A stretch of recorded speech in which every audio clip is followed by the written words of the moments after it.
ఈరోజు వీడియో చేయడానికి కారణం ఏందంటే, కనీసం మన వ్యూవర్స్ అయినా కొద్ది మందైనా సోలార్ పెట్టించుకోవాలనుకుంటారు. కొంతమంది బారి నుండి తప్పించుకోవడానికి. అంటే మనకి పూర్తిగా విషయం తెలియకపోవచ్చు. ఏ విషయమైనా సరే కొంతమంది వెండర్స్ అది జేస్తాం, ఇది జేస్తాం, తక్కువ రేటుకి జేస్తామని చాలామంది మోసం చేసే అవకాశాలు ఉన్నాయి. ఎందుకంటే ఒకప్పుడైతే కొంతమంది వెండర్సే ఉండేవాళ్ళు. ఇప్పుడు చాలా మంది వెండర్స్ అనేవాళ్ళు వచ్చేసారు. వాళ్ళు పెట్టడానికేం పెట్టేస్తారు. కానీ సర్వీస్ అది కూడా చూసుకోవాలి గదా! దీన్ని బట్టి కొద్దిమందైనా ఈ విషయాల గురించి తెలుసుకుంటారని కొన్ని వీడియోలు చేద్దామనుకున్నాను. నేను గూడా ఒక పవర్ ప్లాంట్ అయితే ఇన్‌స్టాల్ చేపిచ్చాను. సుమారు 1 ½ మంత్ అవుతుంది. ఆ వీడియో అప్పుడు తీశాను. కానీ అది పెట్టడానికే ఇన్ని రోజులయింది. కొద్దిగా ఎడిట్ చేసి అదే అదే టైం సరిపోక అది ఇది. మొత్తానికి మన వ్యూవర్స్ కోసం అయితే ఇది ఇట్లాంటి వీడియోసు ఇంకొన్ని చేద్దామని అనుకుంటున్నాను. ఎందుకంటే మన వ్యూవర్స్ ఎప్పుడు గూడా ఇట్లాంటి విషయాల్లో కొద్దిగా జాగ్రత్త పడతారనే ఒకే ఒక్క ఆలోచనతో ఈ వీడియో అయితే స్టార్ట్ చేద్దామా? Hi viewers. మొత్తానికి మనం ఒక 6 కిలోవాట్ నాన్ డీసీఆర్ ప్యానెల్స్‌తో కమర్షియల్ పర్పస్ కోసం ఒక 6 కిలోవాట్ అప్లై చేసాము. వచ్చింది. ఎందుకంటే ఈ బెంగుళూరు అయ్యంగారి బేకరీ కోసం అన్నమాట. సుమారు రూ. 10,000 బిల్లొస్తది. ఇంకెందుకు పెట్టేద్దాం రెడీ అని చెప్పి స్టార్ట్ చేసేసాం. ప్యానెల్స్ అయితే ఏం ప్యానెల్స్ అయితే బాగుంటాయి. మనకక్కడ స్పేస్ కొద్దిగా తక్కువుంది. మనం పెట్టే ప్యానెల్‌లు ఎలా ఉండాలంటే హై వాట్ పిక్ ఉండాలి. హై వాట్ పిక్ అంటే ప్రస్తుతానికి మన ఇండియాలో ద బెస్ట్ ప్యానెల్ వచ్చేసి 700 వాట్ పిక్ ఉండేటివి ఉన్నవి. ప్రస్తుతానికి మేమైతే అవే పెట్టివ్వాలనుకున్నాం. అవి గానైతే 6 కిలోవాట్ అంటే సుమారు ఒక 9 ప్యానెల్స్‌తో సరిపోద్ది. మనకున్న స్పేస్‌కి కరెక్ట్‌గా సెట్ అయ్యే ప్యానెల్‌లు 700 చూసారు గదా! ఇవి వచ్చేసి N type non DCR panels అండి. బై డైరెక్షనల్ అన్నమాట. ఇది కింద వైపు నుండి జనరేట్ చేస్తుంది. పై వైపు నుండి జనరేట్ చేస్తుంది. పై వైపు నుండి సుమారు 75-80% జనరేట్ చేసి కింద నుండి కూడా ఇంచుమించు ఒక 15-20% జనరేట్ చేస్తుంది. ఇదిగో చూసారు కదా కేబుల్ కూడా. ఇది డీసీ కేబుల్ అండి. ఇది దానికి ఇంటర్నల్‌గా కనెక్ట్ చేసుంటారు. ప్రతి సెల్ నుండి వచ్చే పవర్‌ని అది తీసుకొని కేబుల్ నుండి మనకి అవుట్‌పుట్ వస్తుందన్నమాట. ఇంకా స్ట్రక్చర్స్ అయితే మన వాళ్ళు పైకి తీసుకొనెళ్తున్నారు. వాళ్ళకి కొద్దిగా ఇబ్బందిగానే ఉండింది. ఎందుకంటే ఫస్ట్ ఫ్లోర్ అయ్యుంటే పెద్ద ఇబ్బంది లేదు. సెకండ్ ఫ్లోరు అవి వెయిట్‌గానే ఉంటల్లా. మంచి హెవీగానే ఉన్నట్టు ఉన్నాయి. కానీ ఎండకి వాళ్ళు పాపం అయి మొయ్యాలంటే చాలా ఇబ్బంది పడుతున్నారు. కాలిపోతున్నాయి. ఇవొచ్చేసి స్ట్రక్చర్ వచ్చేసి మనము హార్డ్ డిప్ గాల్వనైజ్డ్ ఐరన్ వాడామండి. ఇంక ప్యానెల్లు, స్ట్రక్చరు మొత్తం అయితే మిద్ది పైకైతే ఫస్ట్ చేర్చుకునేసారు. నిజంగా చెప్పాలంటే ఎండైతే అదిరిపోతుంది. ఇది ఎప్పుడు చార్జ్ చేస్తారో ఏమో తెలీదు గానీ, తొందరగా ఫిట్ జేసి మనకి సోలార్ ఎప్పుడెప్పుడు జనరేట్ అవుతుందని చాలా అయితే కుతూహలంగా ఉన్నాము. కానీ వాళ్ళు చెప్పిన పద్ధతి ఏందంటే, మనం అప్లై చేసినప్పటి నుండి సుమారు 1 మంత్ అయితే పడుతుందన్నారు. ఫస్ట్ అయితే స్లాబ్‌కి హోల్స్ ఏసి, ఈ విధంగా లైనప్ జేసుకొని ఫిట్ జేస్తున్నారు. మనము ఎప్పుడైనా సరే ఒక సోలారు పెట్టించుకోవాలి అంటే మనం గుర్తుంచుకోవాల్సిన కొన్ని విషయాలున్నాయి. అవి ఏమిటంటే, ఇప్పుడు నేను నాన్ డీసీఆర్ ప్యానెల్స్ ఎందుకు పెట్టించానంటే, మనకి తక్కువ రేటుకి వస్తాయి. ఇంకొకటేందంటే, ఎందుకు తక్కువ రేటుకి వచ్చినటియే పెట్టించానంటే, నేను కమర్షియల్‌కి వాడేది. కమర్షియల్‌కి ఎప్పుడు నాన్ డీసీఆర్ అయినా, డీసీఆర్ అయినా ఏవి పెట్టించుకున్నా మనకి సబ్సిడీ అనేది రాదు. అదొకటి గుర్తుపెట్టుకోవాలి. అందుకని నేను నాన్ డీసీఆర్ ప్యానెల్స్ ఉపయోగించడం జరిగింది. మనం వాడిన కంపెనీ వచ్చేసి వారీ energies. Wari energies 700 what pick. ప్రస్తుతానికి ఇండియాలోనే హైయెస్ట్ వాట్ పిక్ ఉన్నవి మనం వాడుతున్నాం. ఎందుకంటే మనకు స్పేస్ అనేది చాలా తక్కువ. ఇందాక చెప్పుకుంటూ మళ్ళీ మధ్యలో ఏదో డైవర్ట్ అయినట్టున్న విషయం. మనము ఒక సోలార్ ప్లాంట్ సెట్ చేసుకునే ముందు ఫస్ట్ మనం తెలుసుకోవాల్సిన కొన్ని విషయాలు చెప్పాను గదా! నేను నాన్ డీసీఆర్ ప్యానెల్ ఎందుకు ఉపయోగించానంటే, మనకి ఖర్చు తక్కువ ఉంటుంది. నాన్ డీసీఆర్ ప్యానెల్స్ ఎందుకు వాడానంటే, మనం కమర్షియల్‌కి వాడుతున్నాము. అందుకని జెప్పి ఇప్పుడు ఆ బేకరీకి సుమారు 900-1000 యూనిట్లు ప్రతి నెల అతను కాలుస్తున్నాడు. అందుకని వాళ్ళకి సుమారు 9,000-10,000 మధ్యలో కరెంట్ బిల్ అనేది వస్తుంది. ఇప్పుడు ఆ కరెంట్ బిల్లుని పూర్తిగా మనం రీప్లేస్ చేసేంత కెపాసిటీ ఎంత ఉండొచ్చు అని ఎస్టిమేషన్ ఏసినప్పుడు అది 6 కిలోవాట్ నుంచి 7 కిలోవాట్ మధ్యలో మనం పెట్టుకుంటే, మనము పెట్టిన ప్లాంటు అతను కాల్చే యూనిట్స్‌ని ఖచ్చితంగా రీప్లేస్ చేసే అవకాశం ఉంది అనే ఒకే ఒక్క ఆలోచనతో పెడుతున్నాము. అతనికి కరెంటు బిల్లు తగ్గినట్టుంటది. కొద్దిగా హ్యాపీ అవుతాడని. మొత్తానికైతే అదొకటి. ఇంకొకటి ఫ్యూచర్‌లో మన ఎలక్ట్రిసిటీని, ఈ బోర్డ్స్‌ని ప్రైవేటీకరణం చేస్తారు అని చాలా వరకు టాక్ అయితే నడుస్తుంది. మన ఆంధ్రప్రదేశ్‌లో ముఖ్యంగా కొన్ని చాలా ఏరియాల్లో మీటర్లు మార్చేస్తున్నారు. అదానీ మీటర్లు పెడుతున్నారు. దానివల్ల ఏందంటే ఫ్యూచర్‌లో యూనిట్ రేట్స్ మేబీ హైక్ అయ్యే ఛాన్స్ ఉండొచ్చు అనే ముందు జాగ్రత్తకు గూడా నేనైతే ఖచ్చితంగా ఏవైతే కొద్దిగా హై యూనిట్స్ మనం వాడుతున్నామో వాటన్నిటికి సెట్ జేసుకోవాలని డిసైడ్ అయ్యాము. ఒకేసారి అన్నిటికంటే కొద్దిగా కష్టం గాబట్టి మాకు తెలిసిన వాళ్ళకి గూడా నేనైతే చాలా వరకు చెప్పున్నాను. పెట్టుకుంటామన్నారు. మనము ఒక్కసారి ఈ సోలార్ పవర్ ప్లాంట్ ఫిట్ చేసుకున్న తర్వాత సుమారు 25 సంవత్సరాలు మనం గాని మెయింటైన్ చేసుకుంటే మాక్సిమం అవుట్‌పుట్‌ని మనము తీసుకోవచ్చు. మనకి మాక్సిమం అవుట్‌పుట్ వచ్చే టైమింగ్స్ వచ్చి 11-2 ఈ టైంలో మేఘాలు లేకుండా డైరెక్ట్‌గా సన్ గాని వస్తే మన పవర్ ప్లాంటే తీసుకుందాం. మన పవర్ ప్లాంట్ 6 కిలోవాట్ అన్నప్పుడు మనకు 6.3 సంథింగ్ వస్తది.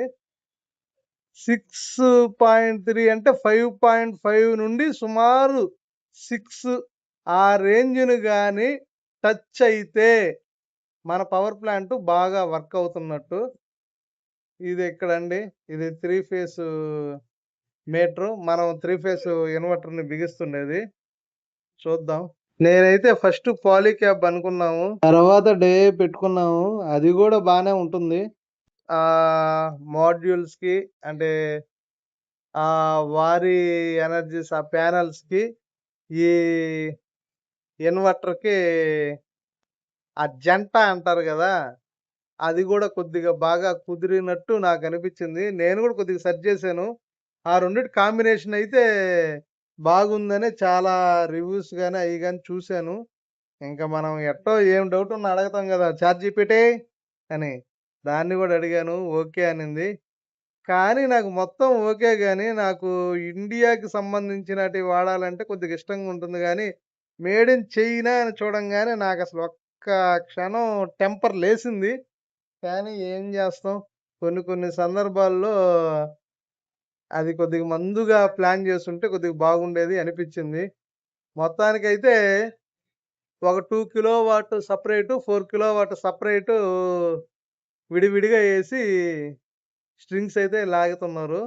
ఒక 4 కిలోవాట్‌దయితే రెడీ అయిపోయింది. 3 కిలోవాట్‌ది 3 ప్యానెల్లు పెట్టాల్సొస్తే అదే 2 కిలోవాట్‌ది 3 ప్యానెల్స్ పెట్టాల్సొస్తే ఒక ప్యానెల్ పెట్టంగానే ఇంక వర్షం అయితే స్టార్ట్ అయిపోయింది. ఇందాక నుండి ప్యానెల్ పెట్టేంత వరకు ఏందబ్బా ఎండ ఇట్ట అదిరిపోతుందని చూస్తున్నాము. వాళ్ళు మధ్యాహ్నం భోజనం చేసుకొని, ఈ 4 కిలోవాట్ ప్యానెలు, 4 కిలోవాట్ ప్లాంట్ రెడీ జేసి, 2 కిలోవాట్ అంటే మొత్తం 6 కిలోవాట్ గదా! స్టార్ట్ చేసేయంగానే ఇంకా వర్షం అయితే స్టార్ట్ అయిపోయింది. చిన్నగా పడలేదండి. నెల్లూరైతే పులకరించిపోయిందనుకోండి. నిజంగా చాలా హ్యాపీ అనిపిచ్చింది. ప్లాంట్ ప్రస్తుతానికి వర్క్ అయితే ఆగిపోయింది. నెక్స్ట్ డేకి వెయిట్ జేయాలి. 3:30కైతే స్టార్ట్ అయింది. 5:30 దాకా దంచి కొట్టుడే. అటు ఇటు పడలేదు నెల్లూరులో అయితే. కొద్దిగా ఫ్రీ అయిపోయింది వాతావరణం అయితే. చాలా హ్యాపీగా ఉన్నాము. ప్లాంటు త్వరగా అయిపోవాలని అనుకున్నారు వాళ్ళైతే. ఒక్క రోజులో మాక్సిమం బిగిచ్చేస్తామన్నారు.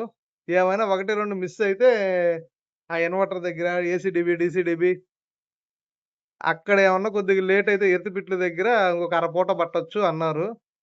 రాడానికేమో వచ్చారు. ఫాస్ట్‌గానే జేశారు. కానీ వర్షం దెబ్బ చెప్పలేం గదా! వాతావరణం.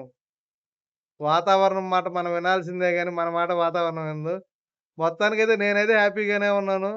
వర్షం దెబ్బ హ్యాపీగా వాతావరణం అయితే చల్లబడిపోయింది. ఇంకా వీళ్ళు నెక్స్ట్ రోజే వచ్చేతట్టున్నారు. వర్షం అయితే ఏం తగ్గేదే లేదంటుంది. చూద్దాం వర్షం ఎప్పుడు తగ్గుతుందో. ఇంకా వీళ్ళు రేపే వచ్చేతట్టున్నారు. చూడాలి. వాతావరణం అయితే మబ్బయితే బాగేసుంది. వర్షం గూడా ఏం ఆగేతట్లా. ఇంక మనం గూడా అన్నా కిందకి పోదామా? ఇంకిక్కడ ఆగేతట్టు లేదు వర్షం. మొత్తానికి ఎత్తుపిట్లయితే వేసాం. మనకు స్థలం అయితే చాలా అంటే చాలా ఇబ్బందయింది. యాక్చువల్‌గా అయితే మినిమమ్ వాళ్ళు 2 మీటర్ల దూరమైనా ఉండాలని ఖచ్చితంగా చెప్పారు. ఇంక మనకైతే అక్కడ ఎట్టి పరిస్థితిలో స్కోప్ అయితే కనపడలేదు. మొత్తానికి దాన్నట్టు కానిచ్చేసాం. అట్టయితే ఎప్పుడు గూడా పెట్టుకోబాకండి. నా సూచన ప్రకారం గూడా వీలైనంత వరకు దూరంగుండాలి. కానీ మనకక్కడ స్కోప్ లేదు. ఏం చేద్దాం? సరే అని జెప్పి వాళ్ళు మనం అటు మాట్లాడుకొని అటు కానిచ్చాం. వాళ్ళైతే మినిమమ్ 2 మీటర్స్ అయినా దూరం ఉండాలి సార్. ఎంత స్పేస్ తక్కువైనా 1 మీటర్ అయినా ఉండేటట్టు చూడండన్నారు. ఇంక మనకక్కడికి ఏం స్పేస్ లేదు. పక్కన జూస్తే బోరుండే. ఇటు సైడ్ మాత్రమే ఉంది. ఇంకిట్టొస్తే ఇంక ముందేసుకోవాల్సిందే. ఇంకా ముందుకు గాని, అటు గాని లెఫ్ట్ సైడ్‌కి పోదామంటే మెట్ల కింద ఇంక సెప్టిక్ ట్యాంక్ ఉండే. ఇంక మనం ఏం చేస్తాం ఇంక కొంతమందైతే రోడ్డు బగలగొట్టుకొని ఆ రోడ్‌లో గూడా ఏసుకోమన్నారు. మనం అంత ధైర్యం జేయలేక ఆ ఉన్న స్థలంలోనే నీట్‌గా జేసుకున్నాం. ఇంక మా తంబి గానైతే ప్లాంట్ అయిపోయిన తర్వాత రోజు మనుషుల్ని పిలిపిచ్చాము. ఒక బేల్దారి మేస్త్రినైతే మాట్లాడాము. అతనేమంటే 6,000 అడిగాడండి. ఆ 4టికి ఇంక మా తమ్ముడు వాటికేసేసాడు. ఒక కూలతన్ని తీసుకొనొచ్చి రూ. 1000 ఇచ్చాం. అక్కడికదయిపోయింది. తర్వాత 10వ తేదీ అనుకుంటా. అంటే ఇంచుమించు ప్లాంట్ బిగిచ్చిన ఒక 10 డేసో ఏమో అయిందండి. తర్వాత మొత్తానికైతే మనకి మీటరయితే వచ్చేసిందండి. పాత మీటర్‌ని రీప్లేస్ చేసి ఇప్పుడు సోలార్ మీటర్‌ని బిగిస్తారు. పాత మీటరు ఏందంటే మనకి ఆ డిస్కమ్ నుంచి వచ్చే సప్లైని మనం వాడుకుంటుంటాం గాబట్టి, ఆ యూనిట్లు మాత్రమే కౌంట్ జేస్తుంది. కానీ ఇప్పుడు మనం బిగించే మీటర్ ఏం మీటరు? Bi directional. అదొచ్చి ఒకే డైరెక్షనలు. ఇదొచ్చి బై డైరెక్షనల్ అన్నమాట. మనము నైట్ పూట ఏం జేస్తాము? ఆ డిస్కమ్ పవర్‌ని ఆ లైన్‌ల ద్వారా మనం ఇంట్లోకి వాడతాము. ఇప్పుడు ఉదయం పూట సోలార్ జనరేట్ జేస్తుంది. ఆ జనరేట్ జేసిన సోలార్ పవర్ యూనిట్స్‌ని ఫస్ట్ మన ఇంట్లోకి వచ్చి ఎంతైతే వాడుకోవాలి ఇప్పుడు మనం 6 కిలోవాట్ పెట్టుకున్నాము. ఒక 6 కిలోవాట్‌కి సంబంధించి అంత కాకపోయినా ఒక 4 కిలోవాట్స్ వచ్చింది. ఆడ మనం 2 కిలోవాట్స్ వాడుతున్నాం అనుకోండి. ఇంకా 2 కిలోవాట్స్ ఎక్కువ జనరేట్ చేస్తున్నట్టే గదా! దాన్ని తీసుకొనెళ్ళి డిస్కమ్ము ఆ వైరుల్లోకి అంటే మనకి ఇళ్ళ దగ్గర కనబడతా ఉంటాయి గదా! బయట అక్కడి నుండి మనకి ఇంట్లోకి వచ్చే కరెంట్‌కి తీసుకొనొచ్చే వైర్లు ఏవైతే ఉంటాయో, మనకి సప్లై గావాలన్నా ఆ వైర్ల ద్వారానే వస్తాయి. మనకి జనరేట్ జేసిన యూనిట్స్ ఎక్కువగా ఉన్న ఆ వైర్ల నుండే ఆ డిస్కమ్ వైర్‌ల్లోకి పోతాయి. ఆ పక్కనే ఉన్న ఇల్లులు ఏ దగ్గరైతే ఉంటాయో వాళ్ళు గూడా వాడుకునే పనైతే వాడేసుకుంటారు. ఇప్పుడు మనకొచ్చేసి ఒక్కొక్క యూనిట్ సుమారు ఎంత పడుతుంది? 3 రూపీసా? 4 రూపీసా? 5 రూపీసా? 6 రూపీసా? డిపెండ్ మనం ఎన్ని యూనిట్లయితే వాడతా ఉంటామో, యూనిట్లు పెరిగే కొద్దీ ఇప్పుడు 0 నుండి 30 యూనిట్లు, 30 నుండి 50 యూనిట్లు అట్లాగా పెరిగిపోతా ఉంటుంది గదా! ఇప్పుడు మనం పెట్టిచ్చింది దేని పర్పస్ కోసము? ఇప్పుడు ఆ బేకరీకి కమర్షియల్ గాబట్టి, మన ఇంటికంటే ఇంకా ఎక్కువ రేట్లుంటాయి. వాళ్ళకి ఇంచుమించు 6 రూపీసు, 8 రూపీసు, 10 రూపీసు అట్లుంటాయి. స్లాబ్ పెరిగే కొద్దనమాట. అందుకని వాళ్ళకి మరీ ఎక్కువగా ఉంటుంది గాబట్టి, ఇది ఖచ్చితంగా పెట్టియాలనే పెట్టిచ్చాము. చూశారు గదా! అది దాన్ని కాంటాక్టర్ అంటారు. మొత్తానికి ఇన్వర్టర్ అయితే సెట్టింగ్స్ ఏవో చేస్తున్నట్టున్నారు. ఈ లెఫ్ట్ సైడ్‌ది రైట్ సైడ్‌ది వచ్చేసి డీసీడీబీ. అక్కడ నుండి డీసీడీబీ నుండి ఇన్వర్టర్‌కొస్తది. ఇన్వర్టర్ నుండి ఏసీడీబీకొస్తది. ఈ వీడియో ఇంతటితో సమాప్తం. సోలార్ పైన ఇంకొన్ని వీడియోస్ తీస్తాను. అప్పుడు క్లారిటీ ఇస్తా. ఛానెల్‌ని సబ్స్క్రైబ్ చేసుకోండి. దుమ్ము లేపేద్దాం. ఈ సోలార్ మీద అయితే మనం ఇంకా ఇంకొన్ని వీడియోలు చేద్దాము. ఎందుకంటే ఇప్పుడు చెప్పింది చాలా అంటే చాలా తక్కువే మనం తెలుసుకున్న విషయాలు. దీంట్లో మనం ప్లాంట్ పెట్టుకునే ముందు మనం తీసుకోవాల్సినవి జాగ్రత్తలు, ప్లాంట్ పెట్టిన తర్వాత తీసుకోవాల్సిన జాగ్రత్తలు, ప్లాంట్ పెట్టేటప్పుడు మనం ఏం గమనించాలన్నది ఇంకొన్ని వీడియోల్లో తెలుసుకుందాం. నేను తెలుసుకున్నది వీలైనంత వరకు మన వ్యూవర్స్ తప్పు చేయకూడదని కొద్దిగా ఏదో ఒకటి కొద్దిగా విషయాలు తెలుసుకుంటారని నేను భావిస్తున్నాను. జై హింద్.